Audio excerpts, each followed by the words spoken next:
तो इस पार्ट के शुरुआत में हम अभी भी उन लोगों को भागते हुए देखते हैं जहाँ पे वो टेंटिकल वाला मॉन्स्टर अभी भी उनका पीछा कर रहा था। भागते भागते वो लोग काफी आगे आ जाते हैं और उन्हें लग रहा होता है कि वो मॉन्स्टर अभी उनका पीछा नहीं कर रहा, पर पोंगो उन्हें फिर भी कहता है कि उन्हें आगे चलना चाहिए ताकि बाकी सब सेफ रहें। और ये सुनकर लियो उसके साथ आगे चलना शुरू हो जाता है, पर बाकी सब बहुत थक गए थे और उन्हें बहुत गर्मी लग रही थी और वो लोग सही से सांस भी नहीं ले पा रहे थे। तभी वो लोग बेहोश होके नीचे गिर जाते हैं। इस तरफ लियो को भी चक्कर आ रहे थे, पर वो फिर भी पोंगो के साथ चलने की कोशिश करता रहता है और एक रिवर के पास चलते चलते भी वो दोनों बेहोश हो जाते हैं। और जब लियो को होश आता है तो वो देखता है कि पोंगो छोटा हो गया है। ये सुनकर पोंगो उससे कहता है कि पहले तुम अपनी तरफ देख लो। और जब वो पानी की रिफ्लेक्शन में अपने आप को देखता है तो उसे समझ आता है कि वो दोनों बच्चे बन गए हैं। ये सब देखकर लियो को समझ नहीं आ रहा होता कि ये सब कैसे हुआ है और पोंगो भी उससे बोलता है कि वो नहीं जानता और वैसे भी ये जगह बहुत अजीब है। तभी बड़े कपड़े होने की वजह से लियो नीचे गिर जाता है, फिर वो अपने कपड़े फोल्ड कर लेता है। इसके बाद ये दोनों अपना अपना सामान उठाकर बाकी लोगों की तरफ जाने लगते हैं और वहाँ जाकर देखते हैं कि वो सब बच्चे बनने के बजाय बूढ़े हो गए हैं। फिर लियो उन दोनों क्लासमेट्स के बारे में पूछता है जिन्होंने वो फ्रूट्स खाए थे और उसके बुलाने पे वो दोनों आगे आते हैं और लियो देखता है कि उन दोनों को तो कुछ भी नहीं हुआ था और वो बिल्कुल नॉर्मल थे। उसके बाद एमिली आके उन दोनों से पूछती है कि तुम दोनों नॉर्मल कैसे हो, और उस पे वो लड़की कहती है कि ये बात तो उसे भी नहीं पता। फिर लियो को लगता है कि शायद उनका ये हाल उसी फ्रूट को खाने की वजह से हुआ है, क्योंकि लियो और पोंगो ने वो फ्रूट्स ज्यादा खाए थे। उसके बाद वो मॉन्स्टर दोबारा से उनके सामने आ जाता है, जिसको देखकर वो सारे डर जाते हैं और भागना शुरू कर देते हैं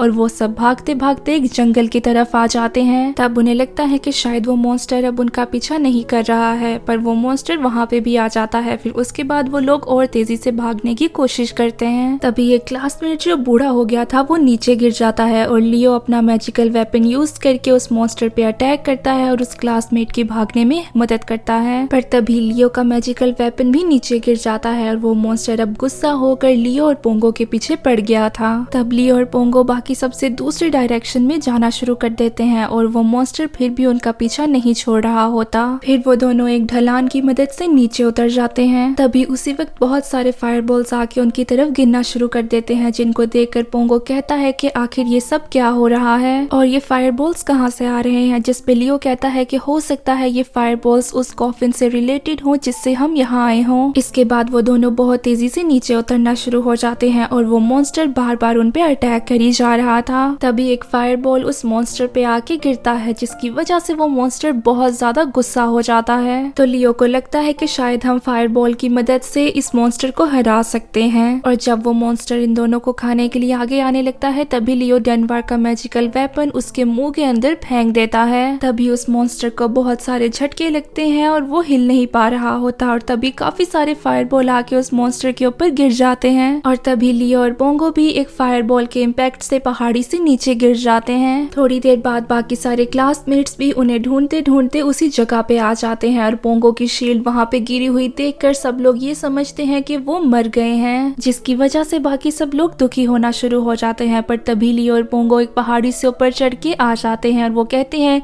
कि कुछ पत्थरों को पकड़ने की वजह से हम बच गए थे। और उन दोनों को देखकर वो फ्रूट वाली लड़की बहुत ज्यादा खुश हो जाती है। और तभी ये क्लासमेट उनसे बोलता है कि हमने कुछ टाइम पहले कुछ फायरबॉल्स देखे थे, क्या तुम्हें पता है कि वो सब कहाँ से आए थे। जिस पे पोंगो बोलता है कि लियो को वो कॉफिन से रिलेटेड लग रहे थे। उसके बाद पोंगो आसमान में सबको एक फ्लोटिंग पैलेस दिखाता है। तो फिर वो लोग उस पैलेस की तरफ बढ़ने लगते हैं ताकि वहाँ के लोगों से मदद ले सकें। और वहाँ पे काफी टाइम से चलने की वजह से एक क्लासमेट नीचे गिर जाता है और पोंगो उसे चलने के लिए एक लकड़ी तोड़ के देता है। और ऐसा करते हुए पोंगो वहाँ पे गोल्डन फेदर को भी देखता है। उसके बाद वो सब लोग आगे बढ़ने लगते हैं और जैसे जैसे टाइम बीतता है पोंगो और लियो नॉर्मल हो जाते हैं। अगली सुबह वो लोग देखते हैं कि जिन क्लासमेट्स ने वो फ्रूट्स खाए थे अब वो भी धीरे धीरे करके बूढ़े हो रहे हैं। तभी वहाँ पे एमिली सबसे पूछती है कि हम इतने टाइम से चल रहे हैं तो अभी तक हम उस पैलेस की तरफ क्यों नहीं पहुँचे। फिर पोंगो वहाँ पे उस दरख्त को देखता है जहाँ से उसने लकड़ी तोड़ी थी और वो देखता है कि वो लोग सेम ही जगह पे चली जा रहे हैं। ये सुनकर एक क्लासमेट वहाँ पे लेट जाता है क्योंकि वो बहुत ज्यादा थक गया था। तभी लियो को वहाँ पे एक गोल्डन फेदर दिखता है और वो पोंगो से पूछता है कि आखिर ये कहाँ से आया। तब पोंगो से बोलता है कि उसने भी ये फेदर पहले देखा था। फिर लियो देखता है कि वो फेदर उन्हें रास्ता गाइड कर रहा है। तब लियो सबको कहता है कि हम ऐसे नहीं रुक सकते, हमें आगे जाना जाना होगा। तो ये सुनकर सब लोग उस फेदर को फॉलो करते हैं और लियो के पीछे पीछे चलते हैं और पहाड़ की चोटी पे पहुंच जाते हैं। और ये देखकर सब लोग बहुत खुश हो जाते हैं क्योंकि उन्हें लग रहा होता है कि अब वो यहाँ से बाहर जा सकते हैं। तभी आसमान में उड़ते हुए वहाँ पे एक एल्डर आता है जिसे देख के सब लोग चौंक जाते हैं और ये एपिसोड यहीं पे खत्म हो जाता है। तो गाइस, आप लोग मुझे कमेंट सेक्शन में जरूर बताना कि आप लोगों को ये एपिसोड कैसा लगा।